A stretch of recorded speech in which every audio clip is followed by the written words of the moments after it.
Okay, so I did Judy Blume, and uh, I learned quite a bit. She didn't really have a crazy life, but so let's start from the beginning. She was born in on February 12th, sorry, 1938, in Elizabeth, New Jersey. She to Esther and Rudolph Sussman. Her dad was a dentist, had his own practice. They moved to Miami Beach. Her mom, brother, and her older brother. When she was in third grade because her brother had a kidney infection and the climate was supposed to help with recovery. They ended up moving back, and she graduated from Baton High, which is in Elizabeth, and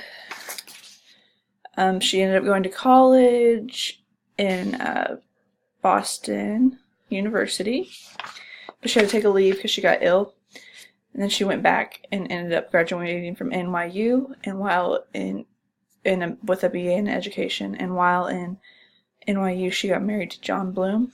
They have 2 kids together, Randy Lee, which is a girl, and Lawrence Andrew, and he's a boy. So one crazy thing is that she got divorced and married like 20 times. No, she divorced Bloom, got remarried a couple years later, or actually a year later, moved to New Mexico, and then she got divorced from that man 3 years after that, stayed in New Mexico for a while, finally moved back to New York, got remarried, and I think she's still married to this man. So that's pretty much it for her life. Well, I guess one interesting thing is that she got diagnosed with breast cancer in 2012, but she had a mastectomy and beat it.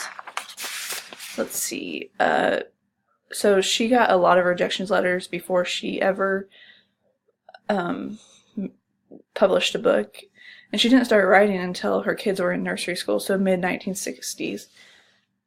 Her first book was the one in the middle is Green Kangaroo, and then shortly after Iggy's House, which was in 1970. Iggy's House was in 1970, but her big break was also in 1970, and it was Are You There, God? It's Me, Margaret. So this is her first book that she says she wrote in her own experience, and it's where she began to grow as a writer and a woman.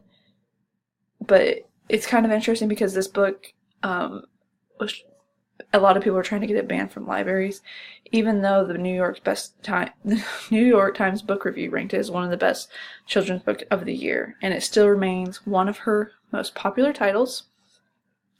A quick brief overview of what it's about. Margaret Ann Simon is a child of a Jewish mother and a Christian father. She asks God for direction in choosing a religion and prays that she will soon get her period.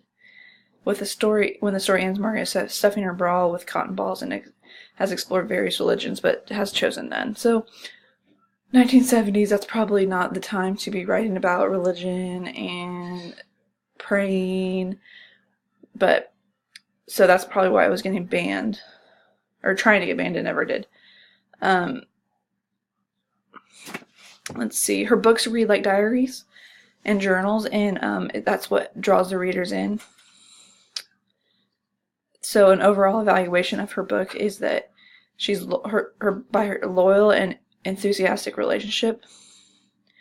But instead of she's a children's author, but she's also wrote 3 adult books for adults: Wifey, Smart Woman, and Summer Sister.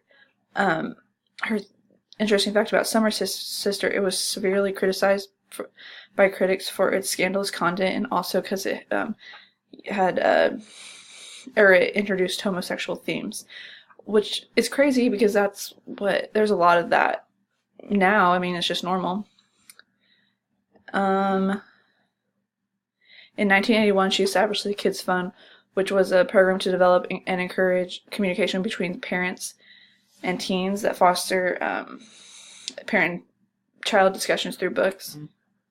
In 1986, she published letters that she had received from her readers, and it was supposed to help parents. It's for parents, and it's supposed to help them see what their children see their child's life through this book. It's called Letters to Judy: What Your Kids Wish They Could Tell You. So pretty self-explanatory about that book. Another thing, she fights against censorship, which is not surprising since they want to censor her books, but she's a spokesperson for the National Cotillion Against Censorship. And she has received she's received so many awards, over 90 literary awards. A cool one was that she was the Children's Choice Award Favorite Author. In 1983, Margaret E. Edwards Award and Eleanor Roosevelt Humanitarian Award and Children. Yeah, okay, sorry. One interesting fact about her is that she has a Tiger Eyes as her novel, and she wrote that in 1981, but it's in 2012, sorry, it recently was turned into a film, and it was actually produced and adapted by her son. So that's kind of a cool fact for her, and that's probably a cool thing that she's got to live through, and her son got to do his mom's book. Let's see. She almost 70 million books of hers have sold since she started writing. So she's been a writer for almost 40 years, but that 70 million is still very much a lot.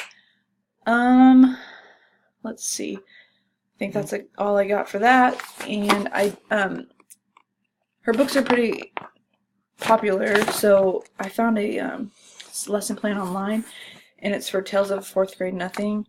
And this lesson plan literally gives you everything you need. It tells you how it relates to Common Core. So I'll just read briefly through a couple of the examples. So it says week 1, and it's a 5-week book, so it breaks that all down for you. Week 1, chapters 1 and 2, and then so yeah, it's really awesome. I'm gonna put the link in the with this so you guys can get on there, because I think I'm gonna use this in my classroom. This book is actually a pretty good book. I remember reading it in elementary school. So that's all I got.